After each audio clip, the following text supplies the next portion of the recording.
Igloo nursery. مرحبا. بشهر نيسان هو شهر التوحد، كرمال هيك حبيت احكي بهيدا الموضوع كيف نحن فينا ندمج الاولاد الصغار اللي عندهم مشاكل بالتوحد او اللي عندهم مشاكل عندهم سمات التوحد او ممكن يكون عندهم اضطرابات او مشاكل بالتواصل.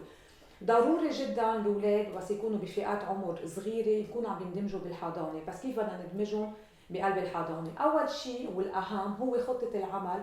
نعرف انه الاولاد مفروض يكونوا عندهم خطة فردية، مش الهدف انه يكونوا عم يتابعوا نفس برنامج الاولاد الباقيين اللي موجودين بالحضانه، بس نركز اول شيء على استقلاليتهم، على دمجهم، على انه يقدروا باوقات اللعب، باوقات الاكل، باوقات ممكن وقت الاولاد يكونوا قاعدين عم يعملوا غنيه، كيف نحن نقدر ندمج هالاولاد من خلال نشاطات معينه.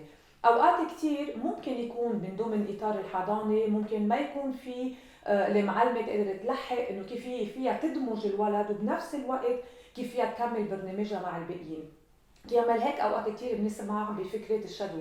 الشادو هون بدنا ننتبه، هي مش مثل ما الاسم الشادو بينعرف انه خيال الولد، هي مش هدفها تكون كل الوقت هي مع الولد، هي هدفها تكون عم بتسهل عمليه الدمج. يعني مثلا اذا هن عم بيلعبوا برا فرضا اولاد او بالصف والولد قاعد لحاله بزاويه عم بيلعب، هي هدفها انها ترجع تجيبه وتقعده من ضمن المجموعه. يمكن باول فتره يكون كثير صعب على الولد انه هو يلعب مع الولد، ما بيأثر، بس نحن بهمنا يلعب حد الاولاد يسمع صوته. هون هي فيها تلعب دور وقت الولد فرضا عم بيعملوا غنية او عم نشتغل على المواد او التمارين الحسية، انه هي تكون هون مقعدتها مقعدته بحضنها، مقعدتها حدا بالكرسي، وتجرب تدريجيا تخليه يتقبل وتخليه يدقر المعجون مثلا، يدقر تلوين المي.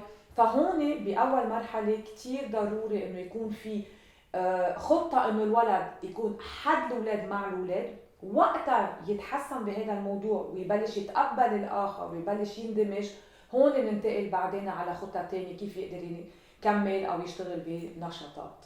شكرا.